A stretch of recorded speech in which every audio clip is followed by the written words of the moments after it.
I'm very excited to introduce our next speaker. This is the owner, Shawn Donnille is the owner of Mountain Rose Herbs. Shawn Donnille is the, well, as I just said, CEO and owner of Mountain Rose Herbs, which is a mission-driven company that puts people and planet before profit. He started as a passionate young idealist with a fervent desire to change the world. Always petitioning for mandatory labeling on genetically modified food crops, encouraging people to support a strong conservation ethic, organizing to support indigenous communities, fighting for the protection of endangered or threatened species, and the protection and enhancement of our riparian areas. When Mountain Rose Herbs came into his life, Shawn saw it as an opportunity to change the way business is conducted on this planet and uses that model for others to learn by. Shawn and Mountain Rose Herbs is a longtime supporter of wolf conservation in Oregon and has been a supporter of our conference for numerous years, and we are so grateful to have him here this year. I will turn it over to you, Shawn.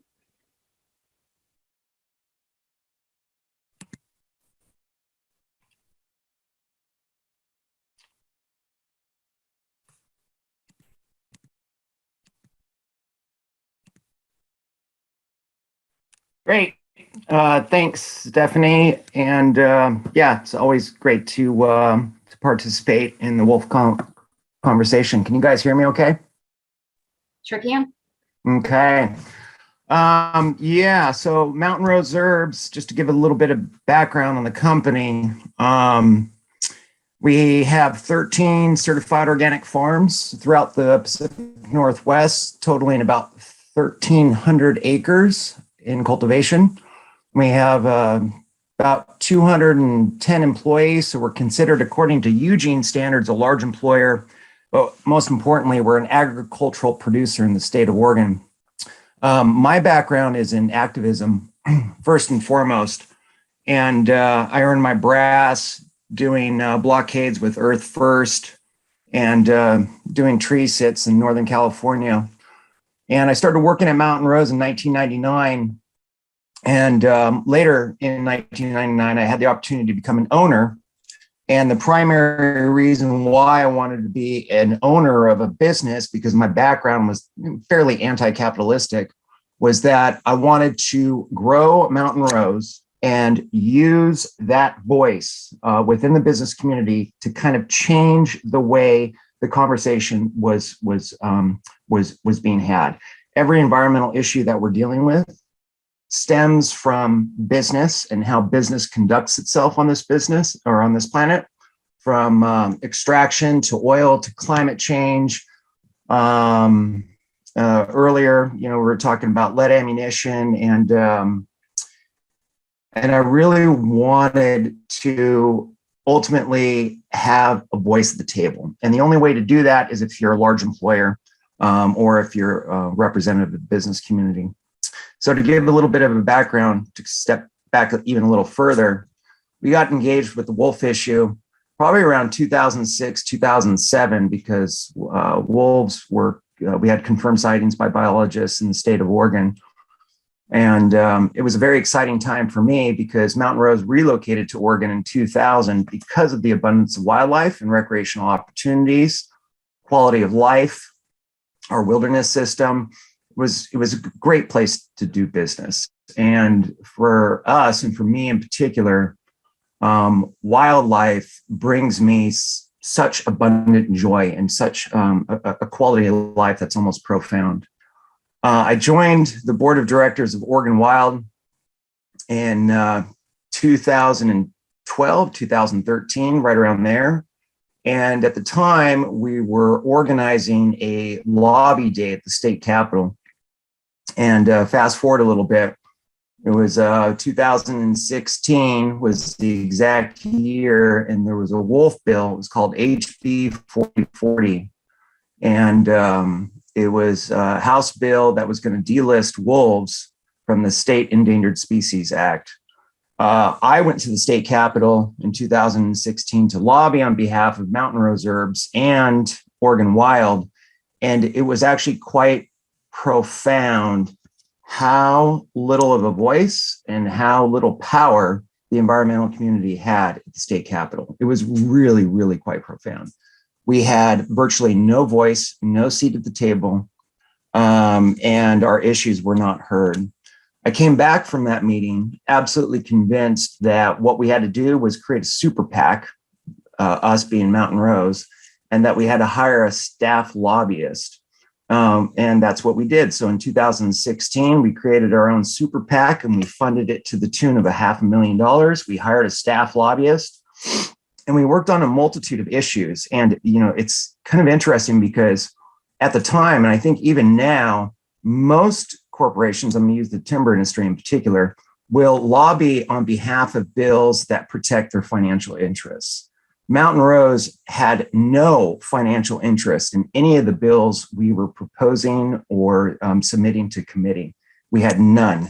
Some of the bills that we introduced, most failed, but some passed. Streamside buffer protections in riparian areas, that was one of our bills. Bringing back wolf protection in the state of Oregon, that was one of our bills. Banning chlorpyrifos, which actually did pass, that was one of our bills. And then a fourth bill that we introduced was making it mandatory that private timber produce environmental impact statements before they conduct extraction. Three of them failed. The chlorpyrifos did pass. But the most interesting thing was having a staff lobbyist, and his name's Jonathan Mountain, and he's renowned in the industry. He's renowned at the state capitol. He's got lots of friends, and it got us a seat at the table for the first time. And what we were trying to say was that wildlife and wilderness and expansive forests and clean rivers were a quality of life issue. And quality of life is what attracts people to move to a particular area. And quality of life is what brings jobs to a particular area. And like I said before, we moved to Oregon for that quality of life and that biodiversity. And it was interesting because finally there was a business, an agricultural business. Like I said, we have 13 farms, 13 farms and 1,300 acres in production. For the first time, we have an agricultural producer at the state capitol saying we need wolf protections. And I remember there was an Oregon Department of Fish and Wildlife hearing that I gave compelling testimony to. And the reason why, or not why, but the reason why, I guess the reason why it was so compelling was that I was the only agricultural voice in the room that was speaking about wolf conservation, the importance of wolf conservation. A lot of the ranchers at the time were complaining because there was depredations on their cattle. One rancher in particular lost 3 cattle. And if you do the math, we're talking about $200 a cow. So that particular rancher lost maybe $600. I got up on the stage and I talked about how in 2013, we lost $13,000 to elk grazing. We had massive crop losses in eastern Washington and also the Willamette Valley because of elk. Not once did we petition for the elk to be removed. Not once did we ask for a kill permit. When you do business in rural Oregon, you will have loss and losses as a result of cohabitating and doing business with wildlife. For us, $13,000 was a tremendous amount, and we put into place protective measures to prevent future grazing. But the issue I was raising was I lost $13,000 to elk, and I don't want those elk dead, and I need to be able to coexist with those elk, and I need to get creative with my business to coexist with those elk. And I only ask that the ranchers do the same. Mouths dropped a little bit because, of course, everybody was whining and moaning about how this poor rancher lost 1 cow or 2 cows. But at the time, I actually had a pretty good relationship with the ranching community. And I understood that it had nothing to do with money for them. It was about their quality of life. It was about their tradition. And most importantly, they didn't like the idea of, folks from Portland or Eugene telling them how to run their business. And I tried explaining to them that I wasn't trying to, change their culture or their tradition. I was just trying to get them to realize the importance of wildlife, especially to the state of Oregon, and to just put into place protective measures so that way they could prevent depredation. And I used my farm in Eastern Washington as an example of that. And as a result, we haven't had any losses. But yeah, 2013 was a big one. So with the super PAC and with the staff lobbyist, we continued to work until about 2020. We dissolved the super PAC since then, mainly because of COVID and shifting tides and shifting times, but we're still active and passionate about working with wildlife issues in particular. Another bill that I didn't mention was that we were trying to defund Oregon Department of Fish and Wildlife's hatchery program. We didn't make good progress with that one, but I just wanted to emphasize that, all of these bills and all these initiatives and everything that we submitted to committee had absolutely nothing to do with our financial interests whatsoever. And that was the whole point. And that was the whole objective for Mountain Rose, was that I wanted to show them that we were altruistic by nature and that there were other things that played a much higher precedent for us as human beings than money. So now here we are. And that is about all I have to say, but I'm going to open it up for a little Q&A, and we'll just take it from there.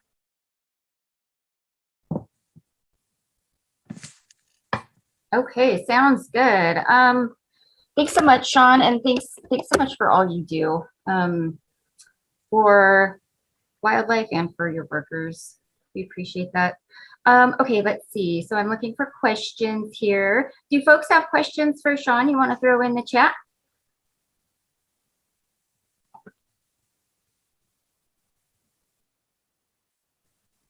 I'm looking for them. I might be in the wrong place here. While those questions are coming in, something just came to mind right now. Given our size and our reach, back in probably about 10 years ago, we engaged in a national ad campaign. It was on radio, TV, and magazines. And it was a beautiful, stunning image of a wolf. And I remember the tagline for the advertisement said, "Wolves mean good business." And then the ad went on to espouse, the benefits of biodiversity and wildlife in the state of Oregon. And it was amazing how much hate mail we got. We even got death threats for that one. And I must confess that I thought to myself, all right, I'm obviously doing my job. If I'm not pissing people off about this issue, I'm clearly failing.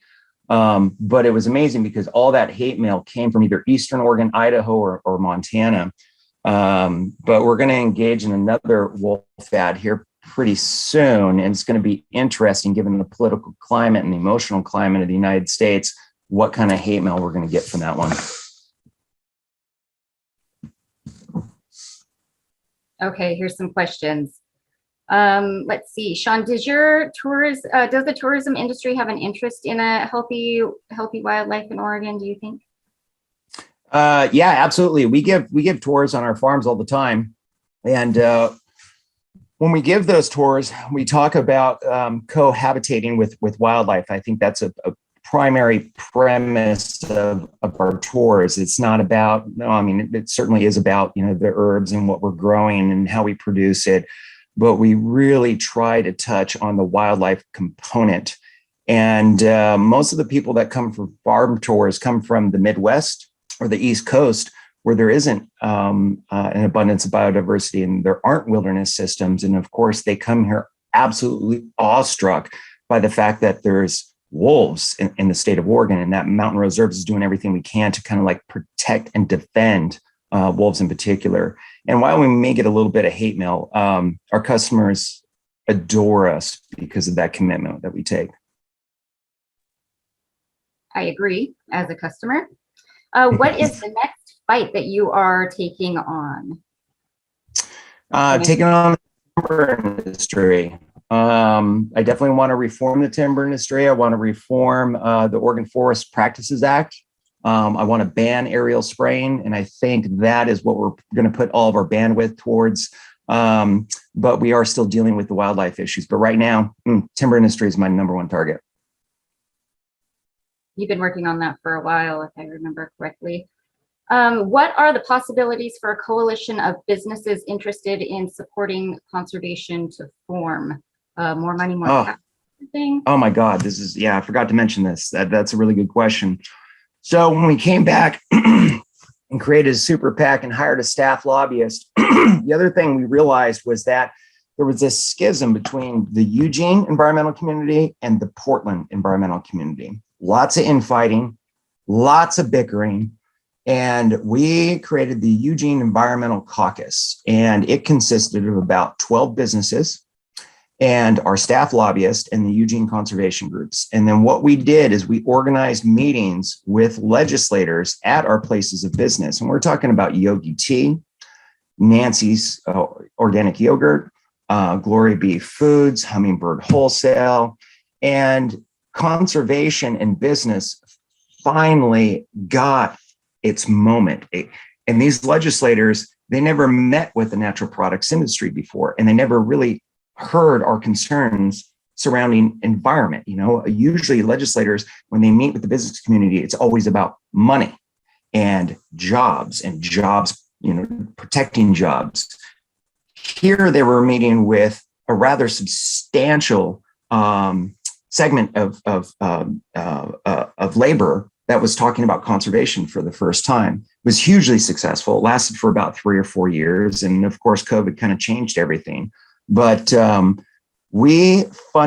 Rose funded a survey, and it took us about 2 months to conduct it. And what we wanted to find out was the natural and organics products industry in Lane County. We wanted to find out how many jobs we were responsible for creating. Oh, it was a huge project.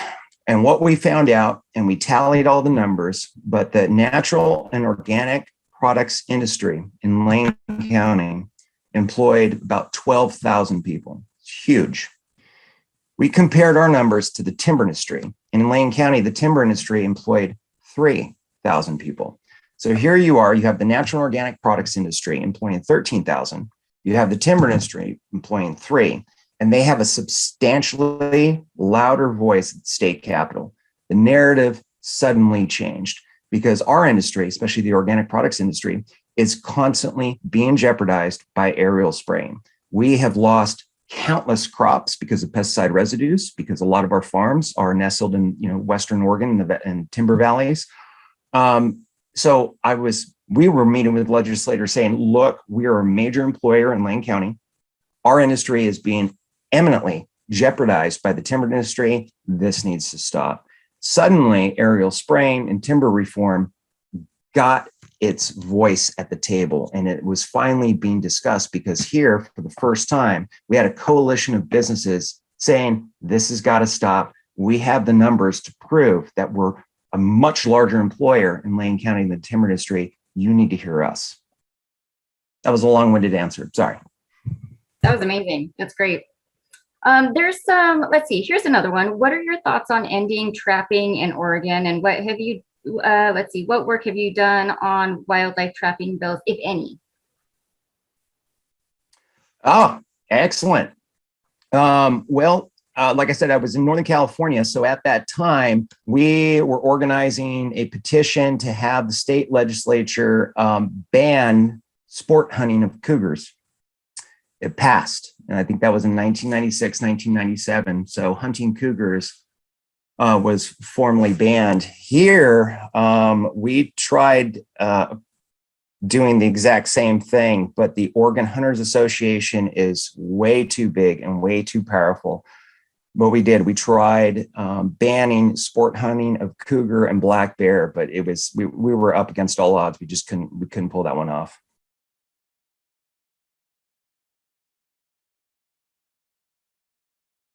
Okay, thank you. Let's see. Another one is, does Mountain Rose Herbs go into schools to educate children? No, we do not. If we got the opportunity, I would love to, because we all know that the indoctrination of children is where it happens. But if I was given the opportunity, absolutely. However, we do twice a year, we do give a seminar at the Lindquist College of Business at the University of Oregon. So while they're not school children or malleable children, they are definitely budding and aspiring business people. And of course, our pitch is always people and planet before profit. And we explain our sustainable mission-driven business principles. And it's funny because whenever I give my presentation, I denounce capitalism. And these students cannot even conceive of the idea of denouncing capitalism. But about 15 or 20 minutes into my presentation, they realize, oh, mission-driven principles actually can make money. I'm still interested. So unfortunately, they're in it for all the wrong reasons, but I'm still trying. Thank you. Thank you for your work. Okay, and then one final question. Does Mountain Rose Herbs have any signature products, and what are their uses? So here's an opportunity to plug Mountain Rose Herbs.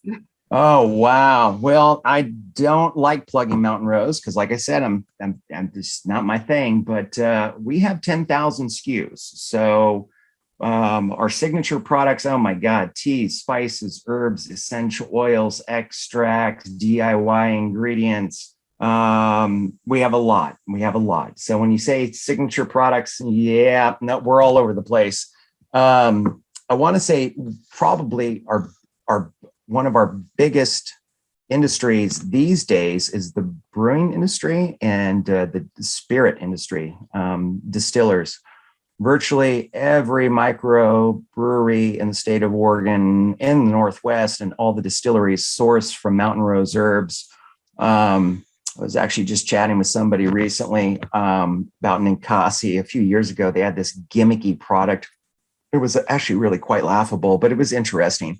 They sent some yeast to outer space and then they brought it back and they brewed beer with it. It was called Ground Control, but it had our cardamom and our cinnamon and our cacao nibs in it. Quite the novel product, but yeah, I'd say the brewing industry and the distilling industry are big ones for us. If you sip libations in the state of Oregon, you're sipping our products.